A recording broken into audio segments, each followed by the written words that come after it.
محمد ہمارے بڑی شان والے۔ اعوذ باللہ من الشیطان الرجیم، بسم اللہ الرحمن الرحیم، وبہ نستعین وہو خیر ناصر و معین۔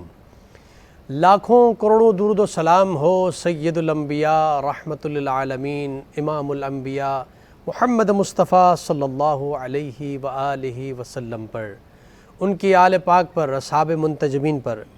ناظرین کرام، پروگرام نذرانہ عقیدت میں آپ کا میزبان ڈاکٹر سید مظفر حسین رضوی آپ کی خدمت میں حاضر ہے۔ میری جانب سے آپ تمام محترم ناظرین کی خدمت میں السلام علیکم ورحمۃ اللہ وبرکاتہ۔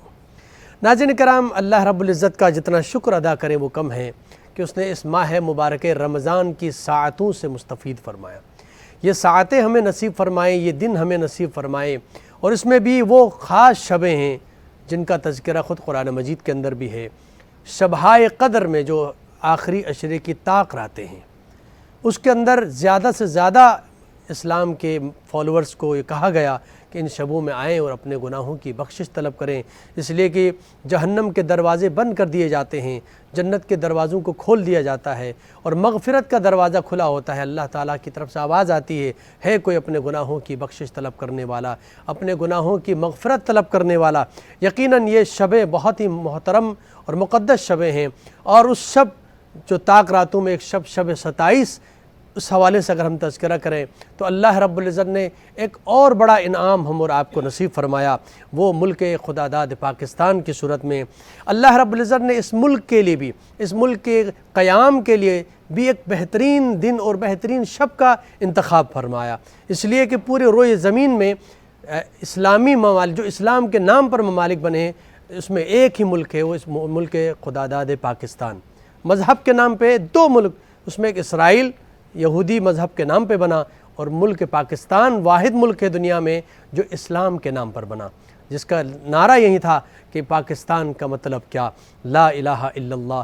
اللہ رب العزت نے ایک بہت بڑا انعام کے طور پر ہمیں پاکستان عطا فرمایا، اور شب بھی وہ 27 کی شب، اور دن جو ہے وہ جمعۃ الوداع، اتنا مقدس دن، اتنی مقدس شب، اور ملک پاکستان جس میں پاک افراد کے رہنے کی جگہ، یعنی یہ ملک پاکستان ہمیں عطا فرمایا۔ لہذا خدا کی بارگاہ میں ہم جتنا شکر ادا کریں وہ کم ہے۔ آج کی شب بالخصوص جہاں اپنے لیے گناہوں کی مغفرت طلب کرتے ہیں، وہیں خدا کی بارگاہ میں شکرانے کی نماز بھی ادا کرنی چاہیے کہ اس نے ہمیں ایسی مملکت عطا فرمائی کہ جس کے اندر رہتے ہوئے ہم آزادی کے ساتھ اسلام کے جو احکام ہیں اس پر ہم عمل پیرا ہو سکتے ہیں۔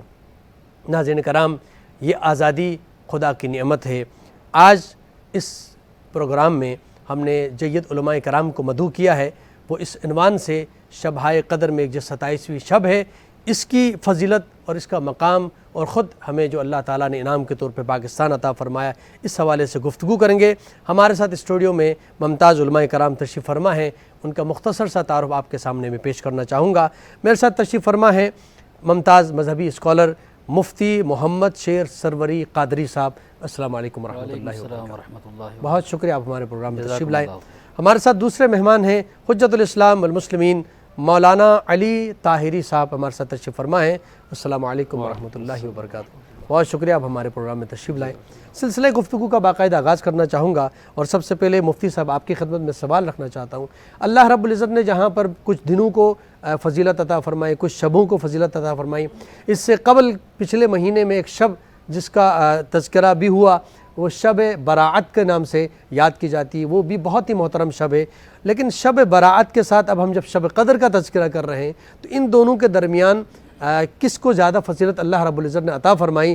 یقیناً قرآن مجید میں اس کا تذکرہ موجود ہے۔ آپ کیا فرماتے ہیں کہ شبہائے قدر میں اس شب کو کیا اللہ تعالیٰ نے فضیلت عطا فرمائی؟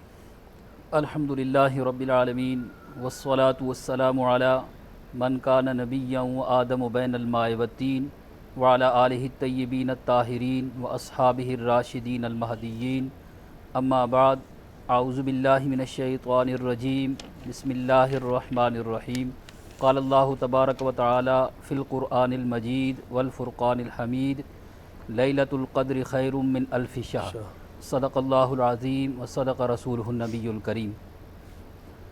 سب سے پہلے ڈاکٹر صاحب بہت شکریہ کہ شب قدر کی ان پر نور ساعتوں میں جی اس ناچیز کو اظہار عقیدت کا موقع عنایت فرمایا۔ اور اللہ سبحانہ و تعالیٰ کی ذات وہ ذات ہے جو اپنے بندوں سے بے پناہ محبت کرتی ہے۔ اللہ رب العزت اپنے بندے سے کتنی محبت کرتا ہے، حدیث پاک کی روح سے اگر دیکھا جائے تو برائے تمثیل سمجھایا گیا، ورنہ اللہ کی محبت کی مثال نہیں دی جا سکتی۔ بے شک اللہ رب العزت اپنے بندوں سے 70 ماؤں سے زیادہ پیار کرتا ہے۔ بے شک 70 ماؤں سے زیادہ پیار کرنے والے رب نے جب اپنی مخلوق کو، اپنے سیاہ کار بندوں کو، اپنے خطا کار بندوں کو نوازنے کا، کرم نوازی کرنے کا ارادہ کیا سبحان اللہ، تو انہیں مختلف مواقع عطا فرما دی، کیا کہ اپنی بخشش عطا کرنے کے۔ انہیں میں سے ایک شب قدر ہے۔ شب قدر ہو، شب برات ہو، شب عاشور ہو، نبی علیہ السلام کی آمد کی رات ہو، شب میلاد ہو، کیا بات، یا جمعۃ الوداع ہو، جمعۃ المبارک ہو، یا عرفہ کی رات ہو، یہ جتنے بھی ایام ہیں در حقیقت اللہ سبحانہ و تعالیٰ نے اس لیے عطا فرمائے ہیں تاکہ میں اپنے بندوں کو ان کے لیے بخشش کا، کرم نوازیہ کا ذریعہ عطا کروں، اور چاہے جتنا بڑا گناہ گار ہو آج کی شب میری بارگاہ میں آئے اور اس کے میں دامن کو اپنی مغفرت سے مالا مال فرما سبحان دوں۔ اللہ سبحان اللہ، آپ نے ارشاد فرمایا کہ شب برات جو ہے وہ کتنی عظمت والی رات ہے، اور اس کے مقابلے میں اگر شب قدر کو دیکھا جائے تو اللہ پاک نے ان دونوں میں کیا خاصیت رکھی ہے۔ جی شب برات کی فضیلت بھی قرآن سے ثابت، شب قدر کی فضیلت بھی قرآن سے ثابت سبحان ہے، اللہ، تو یہ دونوں بڑی عظمت والی رات ہیں۔ بے شک شب برات کی اگر میں تھوڑی سی بات کروں تو شب برات وہ عظمت والی رات ہے کہ حدیث پاک کا جو مفہوم ہے وہ اس طرح سے ہے کہ اس رات اللہ سبحانہ و تعالیٰ اپنے بندوں کو قبیلہ بنو کلب کی بکریوں سے بڑھ کر، بکریوں کے بالوں سے بڑھ کر اپنی مغفرت کی خیرات عطا فرماتا ہے، سبحان اللہ سبحان بے حساب و کتاب لوگوں کی مغفرت فرماتا ہے۔ اور اس رات اللہ سبحانہ و تعالیٰ شب برات میں، جیسے آپ نے ماشاءاللہ شب برات میں بڑا پیارا سا پروگرام بھی کیا تھا، تو اللہ سبحانہ و تعالیٰ اپنی شان کے لائق اسمان دنیا پر جلوہ فرما ہوتا ہے، سبحان اللہ، اور خود ارشاد فرماتا ہے کوئی مغفرت مانگنے والا کیا کہ تاکہ مغفرت عطا کروں، ہے کوئی بخشش مانگنے والا، ہے کوئی رزق مانگنے والا، ہے کوئی مصیبت کا مارا، تو اللہ سبحانہ و تعالیٰ سے جو شے طلب کرتا ہے اللہ اسے عطا کر دیتا بے ہے۔ شک، لیکن جہاں تک شب قدر کی بات ہے، کیا کہ شب قدر کی تو بے پناہ فضیلتیں آئی ہیں، اور شب قدر کا ایک امتیاز یہ بھی ہے کہ اللہ سبحانہ و تعالیٰ نے اس میں قرآن کریم جیسی نعمت عطا فرمائی۔ سبحان اللہ شب قدر میں روح الامین نازل ہوتے ہیں، سبحان اللہ، اور شب برات اور شب قدر کی اگر فضیلت کو دیکھا جائے تو شب برات میں مغفرت مانگنے والوں کو مغفرت ملتی ہے، لیکن شب قدر کی عظمت کا عالم یہ ہے کہ جو مانگے اسے بھی اللہ پاک عطا کر رہا ہے، جس کے وہم و گمان میں نہیں ہوتا وہ بھی اس کے کرم سے اللہ پاک اس کو بھی فیضیاب فرما دیتا ہے۔ سبحان اللہ، تو بے پناہ اس کی برکتیں ہیں، اور یہ ساری کرم نوازیاں، یہ ساری برکتیں یہ میرے پاک نبی کا صدقہ ہیں، سبحان اللہ، میرے پاک نبی کی آمد کا صدقہ ہے، کیونکہ آج تک جتنے بھی نبی آئے، جتنے بھی رسول آئے،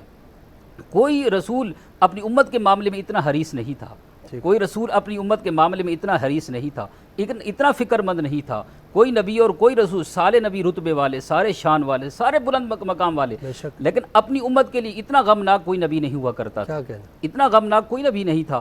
میرے پاک نبی امت کی خاطر کتنا روئے تھے، آپ دن رات امت کی خاطر رویا کرتے تھے، دن رات روتے، 5 گھنٹے اپنی امت کے لیے مغفرت کی خیرات مانگا کرتے تھے۔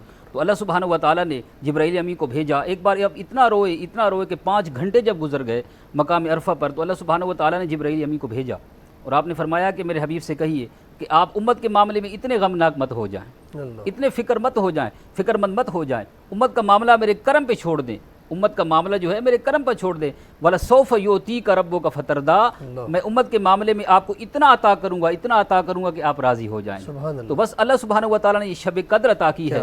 ایک طرف تو اللہ سبحانہ و تعالیٰ ہمیں مغفرت کا پروانہ عطا کر رہا ہے، دوسری طرف جو اللہ پاک نے اپنے حبیب سے وعدہ فرمایا تھا کہ میں تمہیں راضی کروں گا مغفرت کے امت کے معاملے میں، تو دوسری طرف اللہ رب العزت اپنے حبیب کو راضی فرما رہا ہے۔ مولانا علی طاہری صاحب، آپ کی خدمت میں سوال، قرآن مجید نے جس طرح شب قدر کا تذکرہ کیا، اللہ کے نبی صلی اللہ علیہ وآلہ وسلم نے اس کو کس انداز میں لوگوں کے سامنے پیش کیا، اس شب میں کون سے اعمال بجا لانے چاہیے، اور آپ صلی اللہ علیہ وسلم کا خود کیا طریقہ کار تھا شب قدر میں؟ اعوذ باللہ من الشیطان الرجیم، بسم اللہ الرحمن الرحیم۔ شب قدر کی فضیلت تو قرآن نے بیان کر دی، اور یہی قرآن کا پیغام ہمیں اللہ کے رسول کے توسط سے آیا جی، کہ لیلۃ القدر خیر من الف شہر، اور اس میں اضافہ یہ ہے کہ حضور کی حدیث ہے کہ کوئی معرفت کے ساتھ اور آگاہی اور معرفت کے ساتھ رمضان کا استقبال کرے اور شب قدر کا استقبال کرے تو اس کے تمام تر گناہ بخشے جائیں گے۔ سبحان اللہ، یہ شب قدر کے بارے میں اللہ کے رسول کی حدیث۔ دوسری حدیث میں آپ نے ارشاد فرمایا کہ دنوں میں جمعہ، راتوں میں شب قدر، اور مہینوں میں ماہ مبارک رمضان یہ فضیلت رکھتے ہیں۔ جی اور اسی طرح چھٹے امام جعفر صادق علیہ السلام نے ایک روایت میں بیان فرمایا، اور یہ بہت لطیف نکتہ ہے کیونکہ قول امام بھی سیرت پیغمبر کی تفسیر ہے۔ جی تو معصوم نے فرمایا کہ شب قدر جو ہے وہ قلب ماہ رمضان ہے۔ کیا بات، ماہ رمضان کا قلب۔ قلب اگر آپ تلاش کریں گے تو وہ حدیث کی روشنی میں شب قدر ہے۔ تو شب قدر میں پیغمبر اسلام کا اور دیگر معصومین کا جو ان کے جانشین ہے ان کا یہی رویہ تھا، یہی معمول تھا، راتیں جاگ کے گزارنا، اس میں سجدے کی حالت میں گزارنا۔ قرآن مجید میں جیسے اسی کا تذکرہ آیا کہ لیلۃ القدر خیر من الف شہر، جی اس میں ہے تنزل الملائکۃ والروح فیہا باذن ربہم من کل امر سلام۔ یہ تو صاحب امر پہ ملائکہ کا نزول یہ قرآن نے بتا دیا کہ تا قیامت تک صاحب امر بھی ہوگا، اور اس صاحب امر پر ہر شب قدر کو فرشتے آتے جاتے رہیں گے، اور یہ معمول ہے، اور یہ عقیدے کے ان موافق معاملہ ہے۔ مفتی صاحب آپ کیا کہتے ہیں کہ جو اعمال کا قبلہ نے بھی فرمایا کہ اس میں کون سے اعمال بڑی تاکید ہے کہ اس میں وہ والے اعمال جو ہیں زیادہ تاکید کے ساتھ انجام دینے چاہیے؟ جی ڈاکٹر صاحب، علامہ صاحب نے بہت ہی پیارے انداز میں ماشاءاللہ شب قدر کی فضیلت کو بیان کیا۔ چند باتیں اس کے ضمن میں میں یہ بھی عرض کرنا چاہوں گا کہ ماشاءاللہ یہ آخری عشرہ جاری و ساری ہے۔ جی تو آخری عشرہ ہے اور شب قدر ہے، نزول قرآن کی رات ہے، اس میں کثرت کے ساتھ تلاوت قرآن کی جائے۔ نزول قرآن کی رات ہے، جی تو بالکل اس میں کثرت کے ساتھ قرآن مجید کی تلاوت ہونی چاہیے۔ بالکل، اسی طرح آخری عشرے کی جو بہترین عبادت ہے وہ اعتکاف ہے۔ کیا بات، اعتکاف ہے، اور حضور کے حدیث کے مطابق جو مسلمان اعتکاف کر رہا ہوتا ہے وہ کائنات کی ہر فضیلت کو پا لیتا ہے۔ سبحان اللہ، سبحان جو عبادات وہ خود کر رہا ہوتا ہے اس کا فیضان تو اسے ملتا ہی ملتا ہے، واہ۔ لیکن معاشرے میں، علاقے میں جتنی نیکیاں ہو رہی ہوتی ہیں اللہ پاک اس کا بھی فیض اسے عطا فرماتا ہے۔ کیا بات۔ تو چلو اگر کوئی 10 دن کا اعتکاف نہ کر سکے تو چلو شب قدر میں آ کر اللہ کے گھر میں اعتکاف کر لیں، جی اللہ کی راہ میں آ کر گزارے۔ اور حضور نے ہمیں شب قدر کو تلاش کرنے کا حکم دیا ہے، تلاش کرنے کا حکم دیا ہے۔ آخری راتیں کی، آخری عشرے کی تاک راتوں کو تلاش کرنے کا حکم دیا ہے نا۔ اب وہ تلاش ہم کہاں کریں گے؟ کیا مارکیٹوں میں کریں گے؟ کیا بسوں میں کریں گے؟ کیا ٹی وی سیٹ کے سامنے بیٹھ کر کریں گے؟ کیا ہم ہلڑ بازی کے ذریعے، آتش بازی کے ذریعے، یا ادھر ادھر بدنگاہی کر کے اس طرح سے تلاش کریں گے؟ تلاش کہاں کرنی ہے؟ تلاش آ کے اللہ کی بارگاہ میں کرنی ہے۔ مختصر سا بریک کا وقت ہوتا ہے۔ ناظرین کرام، ایک مختصر سا بریک کا وقت ہوتا ہے، بریک کے بعد دوبارہ آپ کی خدمت میں حاضر ہوتے ہیں۔ محمد ہمارے بڑی شان والے، محمد ہمارے بڑی شان والے۔ ناظرین کرام، ایک بار پھر پروگرام نذرانہ عقیدت میں آپ کا خیر مقدم۔ گفتگو جاری ہے 27ویں شب اور شب قدر کی فضیلت اور اس کا کیا مقام، اور ساتھ ہی یوم آزادی پاکستان بھی یہ شب اور یہ اس کا دن جمعۃ الوداع، یہ جو سعادتیں، یہ جو اللہ تعالیٰ کی طرف سے انعام ہمیں دیا گیا ہے اس دن اور اس شب کے مناسبت سے پاکستان کی صورت میں، تو ہم اللہ کی بارگاہ میں شکر ادا کریں۔ تو پاکستان کا جو وجود ہمیں ایک مملکت کے وجود کی وجہ سے ہم شکر کس طرح ادا کریں؟ یعنی اللہ کی بارگاہ میں شکر، پروردگار آپ نے ہمیں ملک دیا، یا اس کا کچھ اور بھی تقاضا بنتا ہے؟ ڈاکٹر صاحب، یہ بڑی سعادت کی بات ہے اور بڑی خوشی کی بات ہے کہ آج نزول قرآن کا بھی دن ہے جی، اور آج یوم پاکستان بھی ہے۔ سبحان اللہ۔ اور میں سمجھتا ہوں کہ یہ جو یوم پاکستان ہے یہ بھی اللہ پاک نے قرآن کی برکت سے عطا فرمایا ہے۔ انشاءاللہ۔ نہ تو کبھی قرآن پاکستان سے الگ ہو سکتا ہے، ٹھیک۔ نہ ہی پاکستان کو کبھی قرآن سے الگ کیا جا سکتا ہے۔ یہ دونوں چیزیں لازم ملزوم ہے۔ ٹھیک۔ اور آپ نے ارشاد فرمایا کہ آزادی کتنی بڑی نعمت ہے، اور ہمارے لیے ہمیں یہ آزادی ہم سے کیا تقاضا کرتی ہے۔ جی، ڈاکٹر صاحب، ایک میں چھوٹی سی مثال دے کے عرض کرنا چاہوں گا بسم اللہ۔ کہ آزادی کتنی بڑی نعمت ہے۔ انسان تو اشرف المخلوقات ہے۔ اگر میں بات کروں جانور کی، اگر میں بات کروں پرندوں کی، چرند اور پرند کی بات کروں، حیوانات کی بات کروں، تو وہ بھی آزادی کا حق مانگتا ہے۔ جی، وہ بھی قید و بند میں رہنا پسند نہیں کرتا، وہ بھی آزاد فضا میں زندگی بسر کرنا چاہتا ہے۔ تو انسان تو اشرف المخلوقات ہے۔ انسان تو یہ ضرور چاہتا ہے کہ وہ اپنی زندگی، اپنے معاملات، اپنے کلچر، اپنے عقائد، اپنے نظریات، اپنے جتنے بھی معاملات ہیں، دینی ہو یا دنیاوی ہو، تمام تر معاملات آزادانہ فضا میں گزار سکے، اور تمام تر معاملات کو آزادی سے اور بالکل مکمل خوشحالی سے وہ خوش اسروبی سے نبھا سکے، تو اس لیے اللہ پاک اس کے لیے ضروری ہے کہ اس کے لیے ایک آزاد وطن ہونا چاہیے، ٹھیک آزاد فضا ہونی چاہیے، جیسے اللہ پاک نے ہمیں ملک پاکستان عطا فرمایا، ٹھیک یہ وطن عزیز عطا فرمایا، اور یہ کتنی بڑی نعمت ہے، جیسے علامہ صاحب ارشاد فرما رہے تھے، کتنی بڑی نعمت ہے کہ ہم اپنی مرضی سے یہاں جس طرح چاہیں اپنی زندگی بسر کر سکتے ہیں، اپنے جتنے بھی ہمارے معاملات ہیں، ہماری عبادات ہیں، ہمارے نظریات ہیں، عقائد ہیں، جو بھی کلچر ہے، کہ کس طرح آزادانہ انداز سے ہم اس کو پریکٹس کرتے ہیں، ہر شخص اس کے بارے میں جانتا ہے۔ اگر اس کی قدر آپ نے پوچھنی ہے تو ان لوگوں سے پوچھیں جو دیگر ممالک میں رہتے ہیں، مسلمان ہیں، اللہ رسول پر ایمان رکھنے والے ہیں، لیکن ہم تو یہاں جو مرضی جس طرح چاہیں اپنے دین و دنیاوی معاملات کو مکمل کریں جس طرح چاہیں، لیکن وہ مسلمان ہیں بیچارے، لیکن ان کو نماز پڑھنے کی آزادی نہیں ہے، اذان دینے کی آزادی نہیں ہے، حضرت صاحب فرما رہے تھے پردے کی بھی آزادی نہیں ہے، نہ انہیں صدقہ کرنے کی آزادی، نہ قربانی دینے کی آزادی۔ وہ کیا سوچتے ہوں گے، ان کے پاس کیا کمی ہے؟ اسی آزادی کی کمی ہے۔ اس آج کل جیسے حالات ان پر تو مزید پابندیاں لگ رہی ہیں، جیسے انڈیا کے مسلمانوں کو آپ دیکھ لیں، فلسطین کے مسلمانوں کو آپ دیکھ لیں، کشمیر کے، تو کس طریقے سے وہ زندگی بسر کر رہے ہیں۔ تو جب ہم اس مملکت خداداد کو دیکھتے ہیں تو اس آزادی کی قدر و قیمت اور بڑھ جاتی ہے۔ مولانا علی طاہری صاحب، اس شب میں جب ہم اپنی آزادی کا بھی تذکرہ کرتے ہیں تو ہمیں کیا ان لوگوں کو بھی یاد نہیں کرنا چاہیے جو ہمارے کشمیر کے مسلمان بھائی ہیں، ہمارے فلسطین کے مسلمان بھائی ہیں، یا ہمارے دیگر ممالک کے اندر جو ظلم و ستم کے پہاڑ جن کے اوپر توڑے جا رہے ہیں، وہ آزاد نہیں ہیں، آزادی کے ساتھ کوئی کام نہیں کر پا رہے ہیں، اس شب میں کیا ہم ان لوگوں کو بھی یاد نہ کریں؟ دیکھیے، آپ یاد کرنے کی بات نہیں ہے، وہ مسلمان مثل جسد واحد ہے، وہ یاد نہیں ہے۔ وہ تو جب میرے بدن میں یہاں درد ہوگا، یہاں درد ہوگا، تو پورا بدن اسی طرح متوجہ ہوگا۔ آج ہاتھ میں تکلیف ہے، آج میرے پاؤں میں تکلیف ہے، انہیں یاد کرنے کی ضرورت نہیں ہے۔ جہاں تکلیف ہوگی، ہر مسلمان غیرت مند جس کے اندر اسلام کا خون دوڑ رہا ہوگا، اس سے خود بخود درد محسوس ہوگا، تکلیف محسوس ہوگی کہ کتنا ظلم ہو رہا ہے ہمارے برادر دینی پہ جو کلمہ گو ہے۔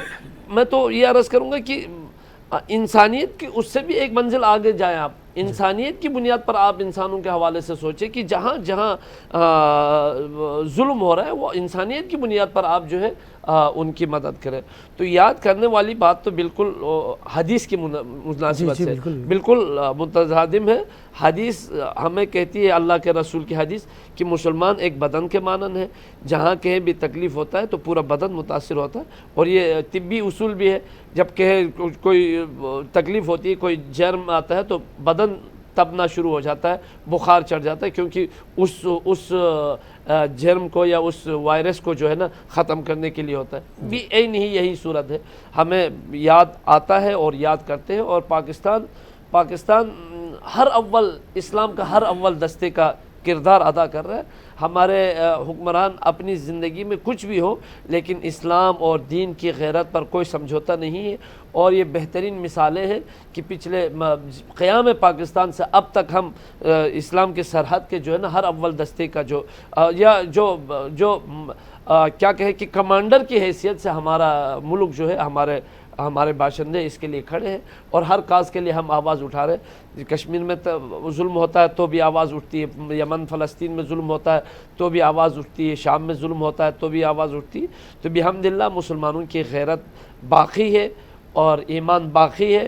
تو جب تک غیرت ہے، جب تک ایمان ہے، جب تک ہم قرآن سے متمسک ہے، ہم شب قدر کی فضیلتوں کے معترف ہے، معرفت ہے، کہ کوئی وجہ نہیں ہے کہ ہم اسلام اور مسلمین کے لیے نہ سوچیں اور ان کے حق میں کچھ نہ کریں۔ یقیناً چونکہ قرآن مجید کے شان نزول بھی اسی شب قدر کے حوالے سے، تو قرآن بھی یہ کہتا ہے کہ ہدی للمتقین، یعنی جو تقوی رکھتے ہیں انہی کے لیے اس قرآن کے اندر ہدایت۔ یقیناً آج کی شب بھی ہے، اور جب ذکر کر رہے ہیں پاکستان کا، تو ایک بہت بڑی سعادت اللہ تعالیٰ نے ہمیں نصیب فرمائی۔ پوری دنیا کے جو مظلوم مسلمان ہیں آج بھی ان کی نگاہیں پاکستان کی طرف ہے۔ پاکستان چونکہ ایک اسلامی ملک کے ساتھ جو ہے ایک اسلامی ایٹمی طاقت بھی ہے، اور ہماری فوج بھی دنیا کی جو ہے بہت ہی بہادر ترین طاقتور ترین فوج ہے۔ تو جہاں دنیا کے تمام مظلومین کی نگاہیں ہماری طرف ہیں، بالخصوص ہمارا ہمسایہ ملک جو انڈیا کے اندر جو مسلمان ہیں، کشمیر کے ہمارے مسلمان بھائی، ان کی نگاہیں ہماری طرف ہیں۔ ایسے میں ہمارا کیا حق بنتا ہے، ہمارا فرض بنتا ہے کہ فقط ہم دعائیں مانگیں ان کے لیے، کہ جیسے آج شب قدر ہے تو ہم ان کے لیے دعا مانگیں کہ پروردگار ان کو آزادی عطا فرما، یا ہمارا کچھ اور بھی حق بنتا ہے کہ ان کے لیے ہم کچھ کریں؟ ڈاکٹر صاحب، بہت ہی پیاری بات علامہ صاحب نے فرمائی کہ وہ حدیث پاک کوٹ فرما رہے تھے کہ مسلمان تو ایک جسم کی مانند ہے. جی جب جسم کے ایک حصے کو تکلیف ہوتی ہے تو پورا جسم بے قرار ہو جاتا بے ہے. شک. اور یہ کب ہوگا؟ جب ہمارے سینے میں دولت ایمان ہوگی. ٹھیک. بہت ہی پیاری بات کر رہے تھے. دیکھیں اسلام، یہ جو پاکستان ہے یہ قلعہ اسلام کہا جاتا ہے اس کو. جی قلعہ اسلام، اور یہ ایٹمی پاور ہے. تمام مسلمانوں کی نگاہیں اسی پر ہیں. بے شک. تو ہمیں دعائیں بھی کرنی چاہیے ان کے لیے. دعا بھی بہت بڑا رتبہ رکھتی ہے، درجہ رکھتی ہے، اور دعائیں بھی کرنی چاہیے. اور جس حد تک ہو سکے عملی اقدامات بھی کرنے چاہیے. ٹھیک. ان کے لیے عملی اقدامات بھی کریں. ہمارے حکمرانوں کو، ہماری افواج کو، ہمارے جتنے بھی احباب ماشاءاللہ بڑے عہدوں پر ہیں، انہیں بھی اس حوالے سے عملی اقدامات کرنے چاہیے.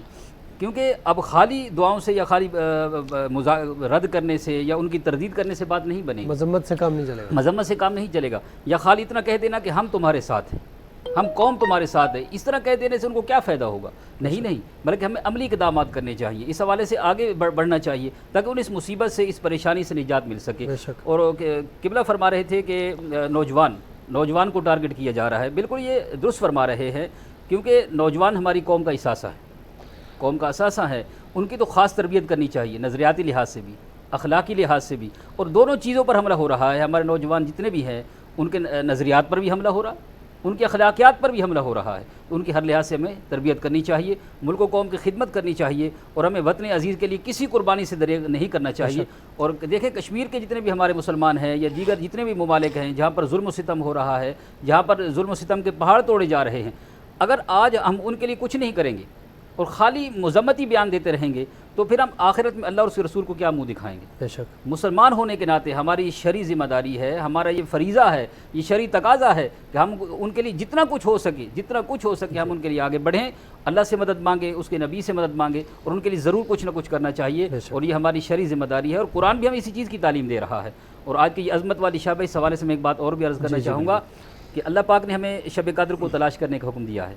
شب قدر تاکہ ہم اس کو پا لیں تو تلاش ہم نے کرنا ہے اللہ کی مغفرت کے ذریعے، اللہ کی رحمت کے ذریعے. اور جتنے بھی ہمارے احباب مسجد سے کٹ کر اللہ سے دور رہ کر یہ جو راتیں گزار دیتے ہیں نا، انہیں پتہ ہونا چاہیے کہ رمضان میں جس طرح کسی نیک عمل کا ثواب بڑھ جاتا ہے، اسی طرح گناہ پر عذاب بھی بڑھ جاتا ہے. اللہ بے شک. اللہ کا عذاب بھی بڑھ جاتا ہے، اس کی گرفت بڑھ جاتی ہے.